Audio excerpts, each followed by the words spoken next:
To me, this environment is meant to represent Coda's puzzle, with the two doors on either side and a dark transitional space between. Game developer Davey Wreden takes us on a guided tour of a mysterious colleague's abandoned projects in The Beginner's Guide. That's coming up next on JO42 Reviews.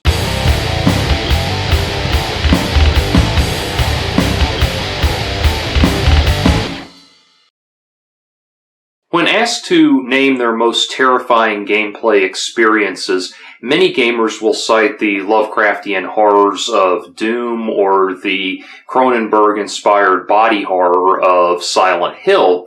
These are certainly terrifying in their own right, but they don't get at the medium's true potential for deep-seated psychological terror. A lot of this owes to the fact that these kinds of games are designed as being purely experiential. They're intended to deliver shocks to the player, not explore the inner workings and inner demons of an auteur filmmaker or troubled writer. The recent explosion of indie developers, small-scale production teams, or even single persons allows for a far more thoughtful and introspective experience, but within that small scope it seems like limitations in gameplay and interactivity inevitably arise.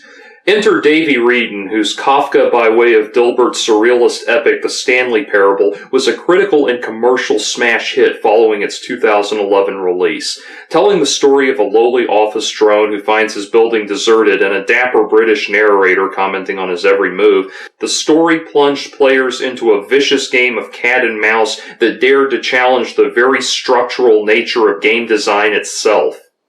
Something was very clearly wrong.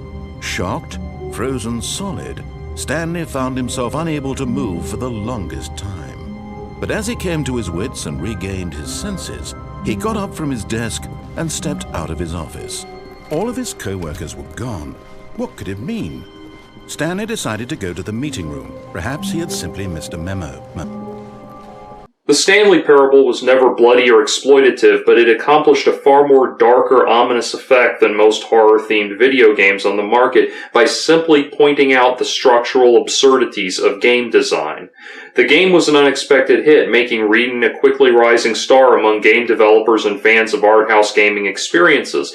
For his follow-up effort, Wreden presents The Beginner's Guide, another first-person foray into existential unease. This time, Wreden casts the fourth wall aside altogether and narrates the proceedings himself on the pretense of showcasing an old friend's abandoned game projects. But what I like is that even though he starts from the simple aesthetic of a desert town, he then scatters these colorful abstract blobs and impossible floating crates around the level. And of course, it destroys the illusion that this actually is a desert town, and instead this level becomes a kind of calling card from its creator.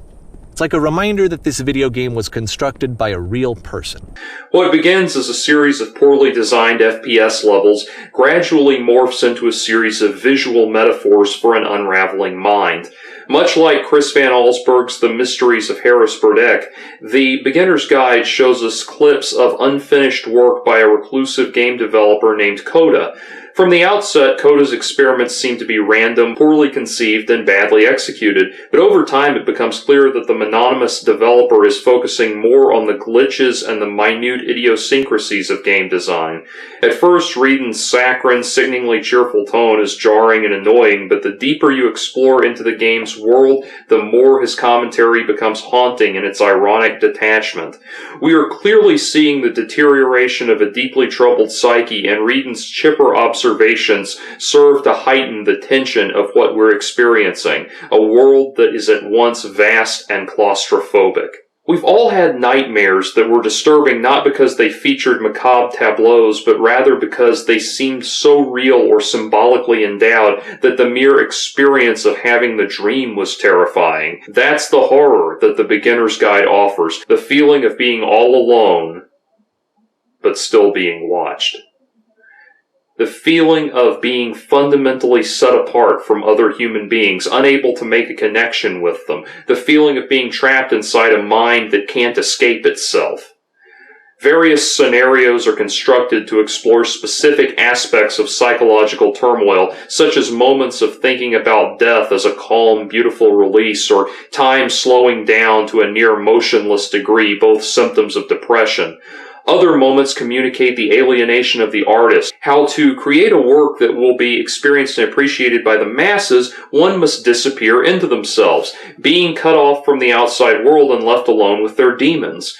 By the end of the game, one feels as though they are experiencing the epic trial sequence from Pink Floyd The Wall. The result takes us to an uneasy place somewhere between Jacob's Ladder and Stardust Memories, and gives us a look inside a psyche rapidly deteriorating under the strain and pressure of newfound stardom. That this was Wreden's follow-up to his meteoric hit, The Stanley Parable, is certainly telling. It's been a curious development in recent years that game developers are finding themselves in the same state of existential crisis explored to such great effect by cinematic auteurs like Woody Allen and David Lynch. This is not the work of a posturing hipster trying to wax pretentious over a vaguely interactive format. This is a highly skilled game developer documenting the process of his psychological state in painfully confrontational terms. As with many indie titles, the beginner's guide feels like it lacks considerable replay value.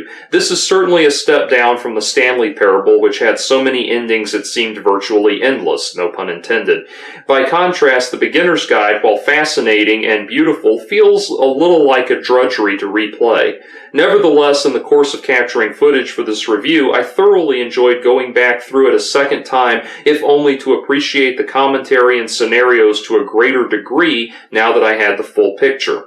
Overall, the beginner's guide showcases a developer who is no doubt on his way to becoming legendary in the realm of art house game design. It is a deeply unsettling, precisely crafted, slow-burning masterpiece. Thumbs up. If you enjoyed this commentary, please help me continue to bring you more content by making a donation to patreon.com/JordanOwen42. Your contribution will help me turn this channel into a hub of libertarian pop culture discussion and current events commentary. Thank you for listening, and as always, please hit the subscribe button if you haven't already.